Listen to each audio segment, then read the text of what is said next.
हाँ, मूवी देख लीजिएगा, ऋतिक रोशन वाली है।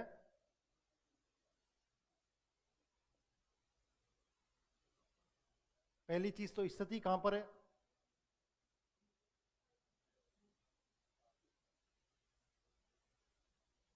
सिंध, पाकिस्तान में। सिंध पाकिस्तान के अंदर। कौन सी नदी? सिंधु नदी। सिंधु नदी। सिंधु नदी का कौन सा तट? दाया, दाया भाग, दाएं भाग में। ठीक है। खोज किसने करी? आर.डी. बनर्जी, राखल दास बनर्जी ने इसकी खोज करी। अनरेस्ट मैके और डेल थे इससे जुड़े हुए और वैज्ञानिक माने जाते हैं। अर्नेस्ट मैके और डेल थे। आर.डी. बनर्जी, राखल दास बनर्जी। खोज हाँ, डेल थे। 1922 में इसकी क्या की गई? खोज की गई।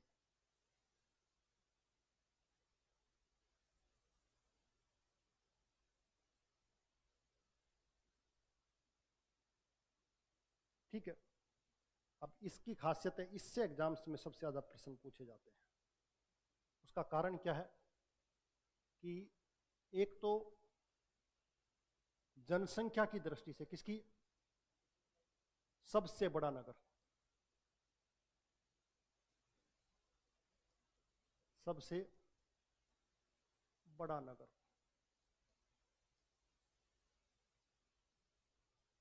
जनसंख्या की दृष्टि से सबसे बड़ा नगर, यानी कि पॉपुलेशन सबसे ज्यादा किसकी?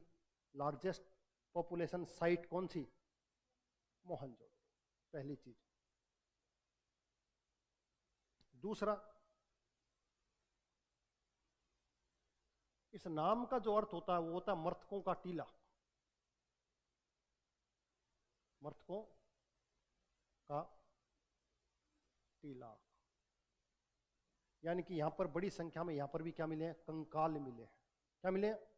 कंकाल। और कंकालों के अंदर कई सारे सिद्धांत माने गए हैं। बाह्य आक्रमणों से इसको मार दिया गया, अग्निकांड से इन सबको जला दिया गया, अलग अलग लॉजिक इस पर लगाए गए हैं। लेकिन यहां पर बड़ी संख्या में क्या मिले हैं? एक साथ एक ही जगह पर इकट्ठे कंकाल मिले हैं। इसके कारण इसको मृतकों का टीला, या फिर एक दूसरा नाम है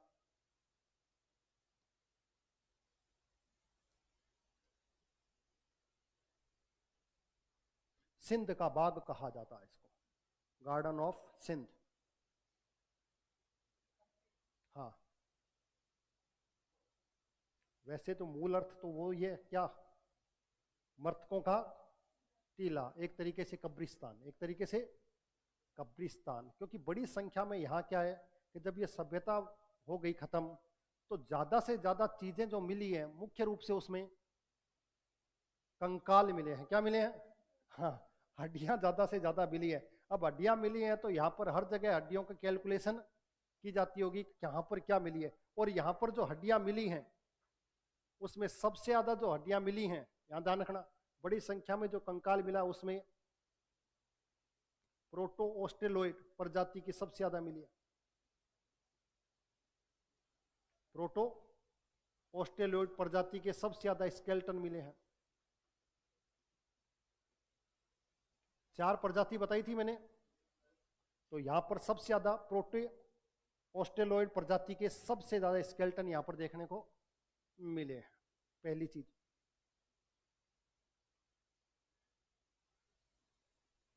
एक व्यक्ति है जिसका नाम है fair service. Fair service. Fair service ने ये जो आपका मोहनजोदड़ो है, इस साइट को एक स्पेशल नाम से बुलाया गया है। उसने कहा यह सिंधु घाटी सभ्यता का आध्यात्मिक केंद्र था, स्पिरिचुअल साइट या स्पिरिचुअल सेंटर के रूप में जाना गया। किसको? मोहनजोदड़ो को। तो ध्यान रखना, इसने इसको क्या कहा गया?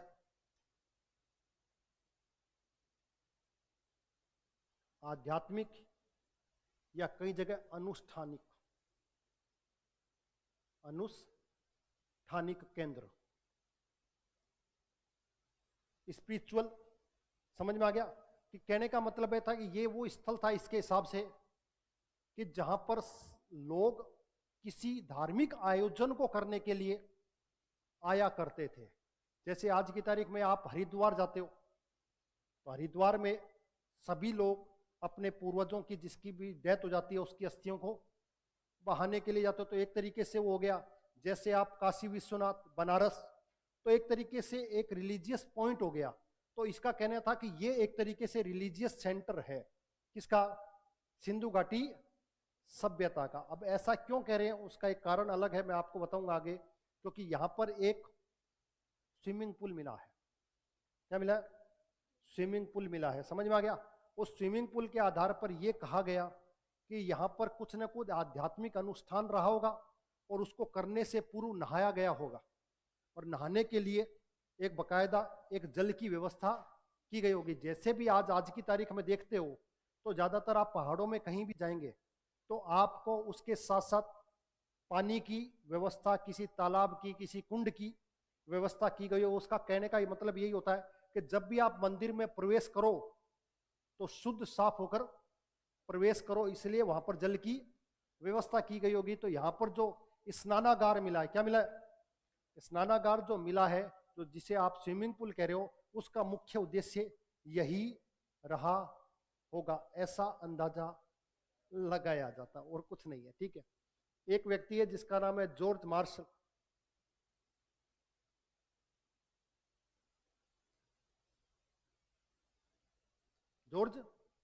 जॉर्ज मार्शल ने इस सेंटर के लिए क्या कहा है कि यह नगर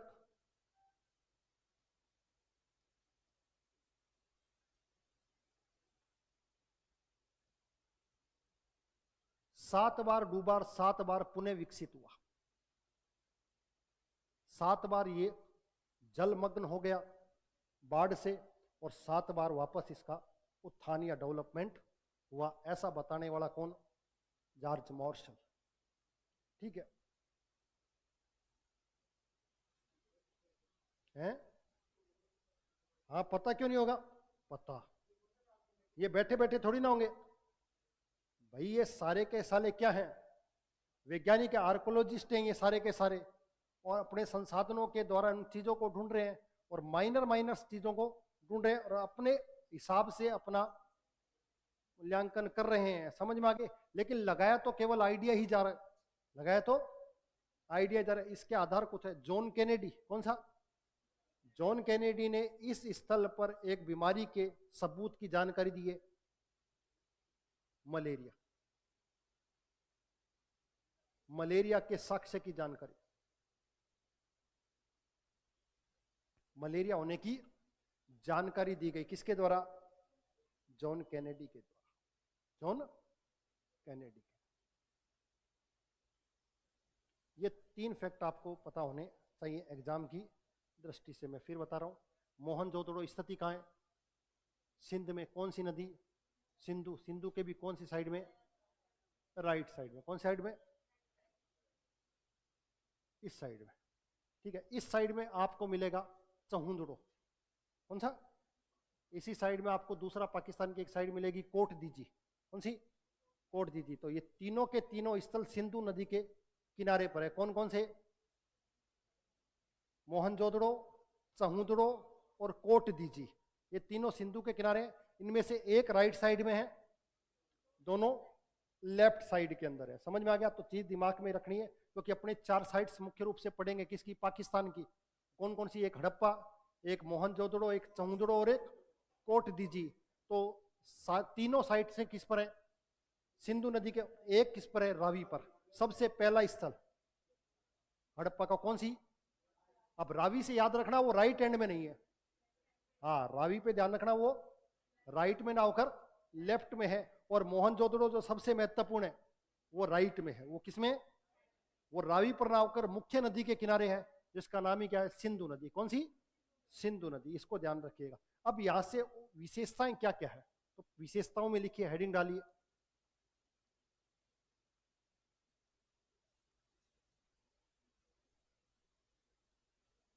विशेषताएं कौन सी? विशेषताएं। ये जो पश्चिम नगर है इसी में मुख्य विशेषताएं हैं। एक तो लिखिए यहां पर, विशाल स्नानागार मिला है। क्या मिला? विशाल स्नानागार। विशाल स्नानागार,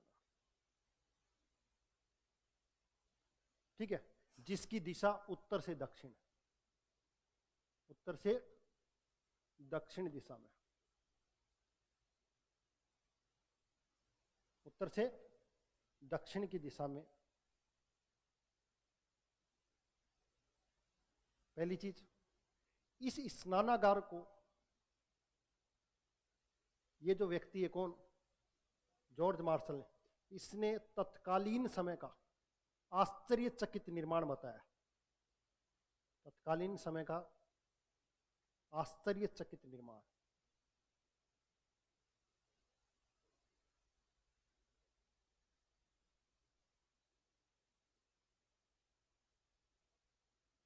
तत्कालीन समय का आश्चर्यचकित निर्माण बताया। किसको?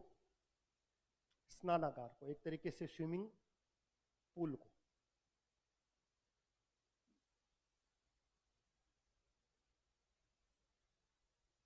ठीक है। दूसरी चीज लिखिए यहां से, और क्या मिला है?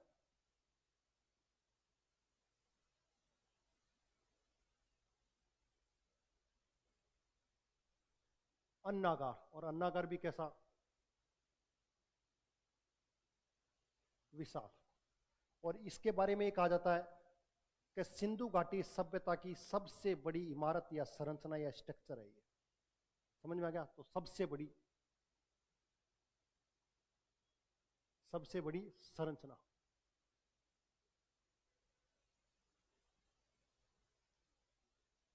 सबसे बड़ी तो अन्नागार वहां पर भी है और अन्नागार यहां पर भी है, लेकिन यहां पर एक शब्द यूज लेगा वो बार बार, विशाल स्नानागार। वो सॉरी, विशाल अन्नागार। जब विशाल अन्नागार का यूज करे तो आपके दिमाग में मोहनजोदड़ो आ रही है, पहली बात। ठीक है। दूसरी बात, अगर वहां पर अन्नागार का यूज करेगा तो 6-6 की पंक्ति में कहां से क्या मिले? अन्नागार। दोनों जगह पर ग्रेनरी मिली है, हड़प्पा में भी, मोहनजोदड़ो में। लेकिन मोहनजोदड़ो में जो मिली है उसके बारे में कहा जा रहा है कि उससे बड़ी स्ट्रक्चर है ही नहीं। किसकी? सिंधु घाटी सभ्य में इतनी बड़ी स्ट्रक्चर मिली है। इसका मतलब एक चीज ध्यान रखिएगा कि इनके पास जो उत्पादन था वो बहुत ज्यादा था, अधिशेष अवस्था में, सरप्लस थी। इकोनॉमी कैसी थी? सरप्लस थी। क्यों थी? क्योंकि मुख्य रूप से जो काम था वो तो व्यापार था, ट्रेड करते थे ये लोग। लेकिन कृषि भी इनके पास इतनी थी कि खाने के बाद इनके पास पर्याप्त अवस्था में चीजें बचती थी। आज भी ऐसे ही होता। आज भी जब हमारे देश के प्रधानमंत्री बोलते हैं अगले 5 सालों तक 80 करोड़ लोगों को 5 किलो राशन फ्री, तो आप अंदाजा लगा लीजिए कि उनके पास 5 साल का स्टॉक अवेलेबल है वेयर हाउस में। समझ में आ गई बात? इसलिए वो दे सकते हैं। समझ में गया? स्टॉक पहले भी हुआ करता था, लेकिन वो देते नहीं थे, बारिश आ जाती थी, चूहे खा जाते थे, खराब हो जाता था। बाद में सुप्रीम कोर्ट ने कहा करे जब तुम्हारे पास पड़ा ही है, इसको रखने की जगह नहीं है, बारिश आ रही है तो जनता को फ्री में दे ही दो, इसको रखने की कहाँ जरूरत है? क्योंकि रखा रखा भी क्या हो रहा है? खराब हो रहा है। समझ में आ गई बात? तो आज की बारे में आपके पास गेहूं का, किसका? गेहूं और चावल का इतना स्टॉक है जिस दूसरे का है नहीं।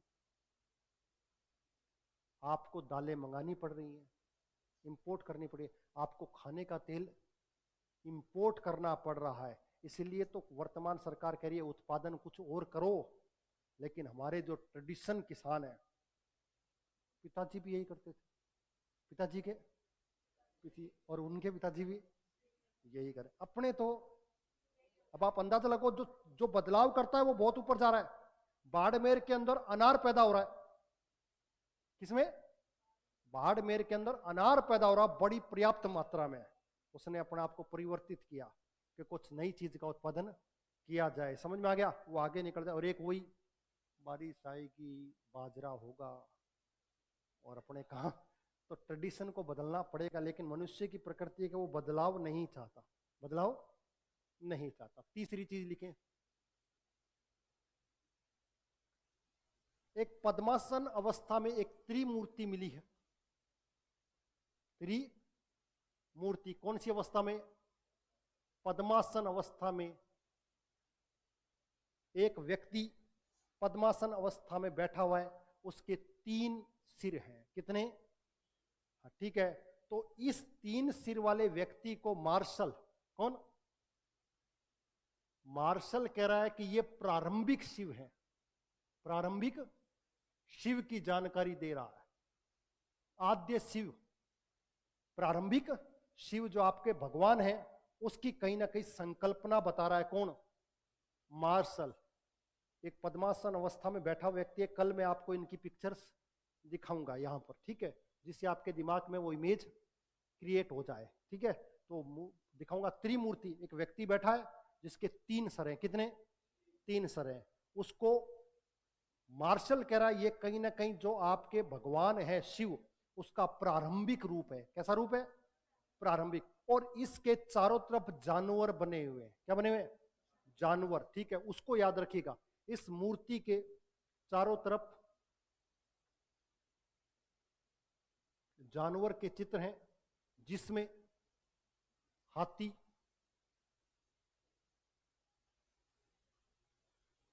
बाघ,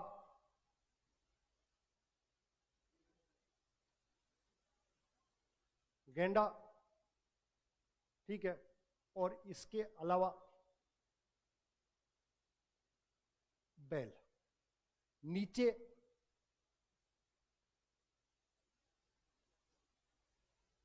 दो हिरण। कितने?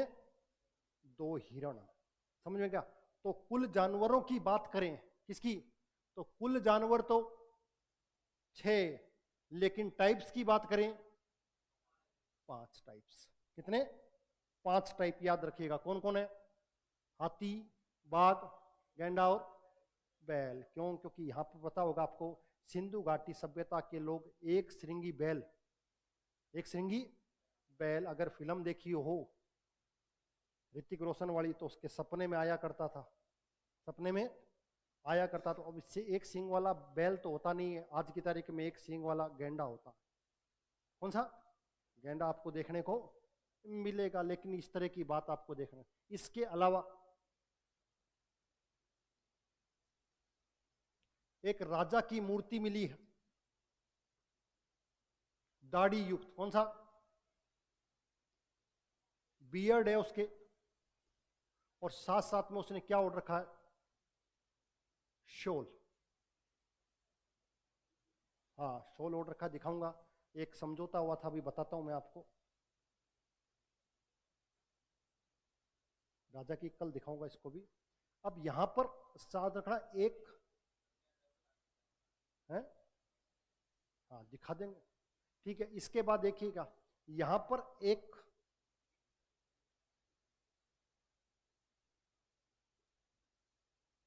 नर्तकी की मूर्ति है, कांसे की। किसकी? हाँ, कांसा। किसकी? एक डांसिंग डोल, डांसिंग डोल नर्तकी की मूर्ति है, कांसे में बनी हुई, ठीक है। अब इन दोनों को लेकर एक समझौता हुआ था। आपको पता है, एक समझौता हुआ था भारत में 1972 का शिमला समझौता, शिमला समझौता। कौन सा समझौता? जब हमने पाकिस्तान को हराया था और बांग्लादेश का निर्माण हुआ था, तो बहन वो इंदिरा गांधी और जुल्फिकार अली भुट्टो के मध्य शिमला के अंदर एक समझौता हुआ जिसे क्या कहते हैं 1972 का शिमला समझौता। इसके तहत ये जो मूर्ति है, ये मूर्ति तो चली गई पाकिस्तान, कहां पर, और ये मूर्ति मिल गई हमको। ये किसके पास है और ये किसके पास है, पाकिस्तान के पास है। समझ में आ गई बात, ठीक है। वो मिट्टी से निर्मित है, किससे निर्मित है, मिट्टी से निर्मित है। और ये किससे निर्मित है, कांसे से निर्मित है। लगभग इतनी सी हाइट की एक डांसिंग डॉल है। हाँ, इसको ध्यान रखिएगा, ठीक है। और कई जगह पर आपको कल मैं आपको इसको दिखाऊंगा, डांसिंग डॉल को याद रखिएगा। अगला लिखिए छठा,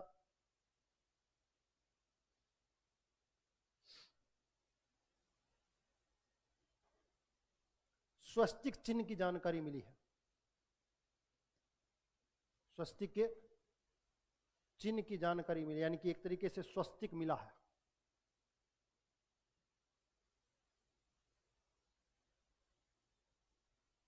स्वस्तिक, ठीक है। एक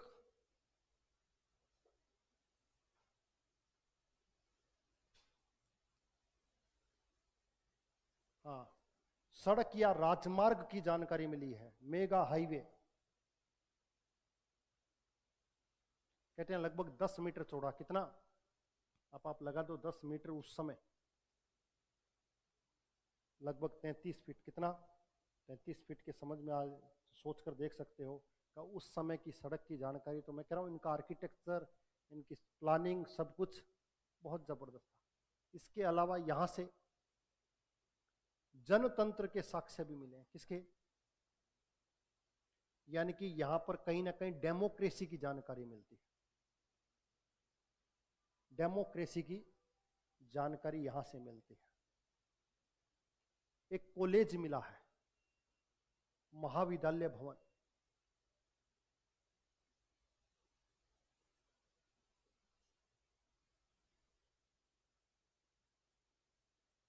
महाविद्यालय भवन मिला है।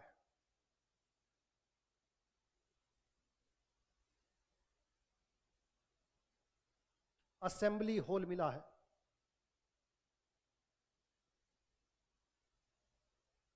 जहां पर चर्चा करते होंगे, ऐसा माना जाता है कि आपस में डिबेट कहीं ना कहीं चर्चा होती होगी।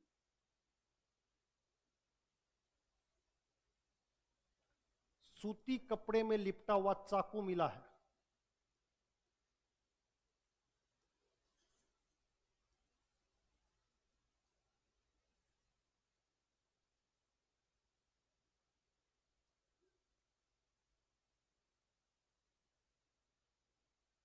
सूती कपड़े में लिपटा हुआ चाकू मिला है।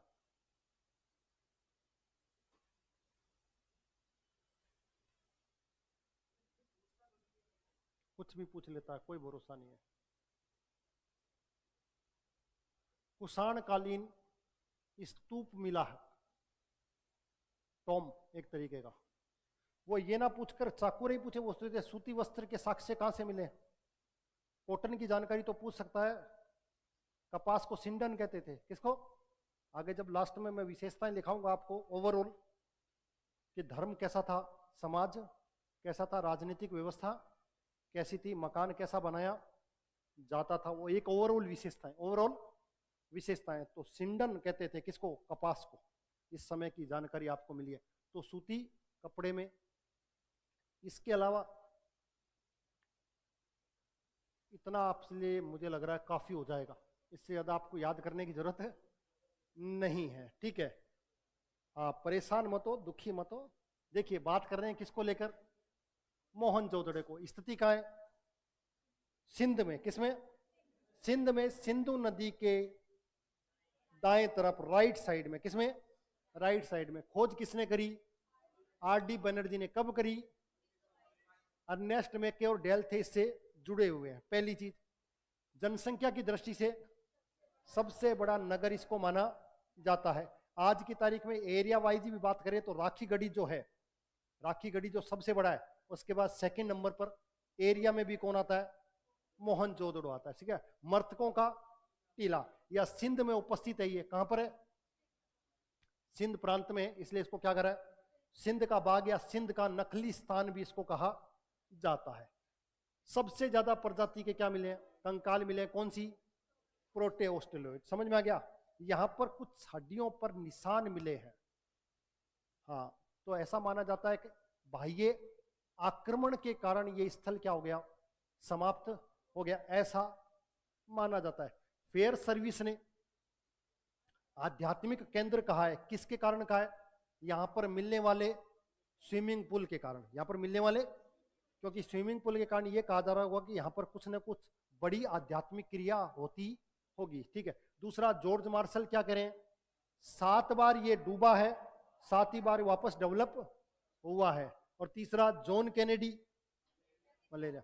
अगर आपने मोहनजोदड़ो देखी हो तो मोहनजोदड़ो सारी की सारी लास्ट में वही होता है, वो पूरा नगर डूब जाता है और ऋतिक रोशन कुछ लोगों को वहां से बचाकर एक ऊंचे टीले पर ले जाते हैं और कहते हैं वो उन्हीं में से फिर कुछ लोग निकलते हैं और वो लोग जाकर वैदिक सभ्यता की स्थापना करते हैं। दोबारा से सभ्यता क्या होती है? शुरुआत मानी जाती, ऐसा माना जाता है, ठीक है। इसको ध्यान रखिएगा। इसके अलावा यहाँ की विशेषताओं में मुख्य रूप से क्या है? विशाल स्नानागार। दिशा कौन सी है? उत्तर से दक्षिण। मार्शल क्या कह रहे हैं? तत्कालीन समय का, उस समय का सबसे बड़ा निर्माण। आश्चर्यचकित है कि इस तरह का निर्माण उस समय कैसे रहा होगा, इसको ध्यान रखिएगा। इसके बाद विशाल अन्नागार। विशाल अन्नागार, इससे एक चीज याद और आ गई मेरे दिमाग में। और एक महोदय है जिनका नाम है पिगट। क्या नाम है? इस पिगट ने हड़प्पा और मोहनजोदड़ो को जुड़वा राजधानी कहा है, जॉइंट कैपिटल। पिगट ने, ये लिख लीजिए आप याद करके, हड़प्पा और मोहनजोदड़ो को जुड़वा राजधानी।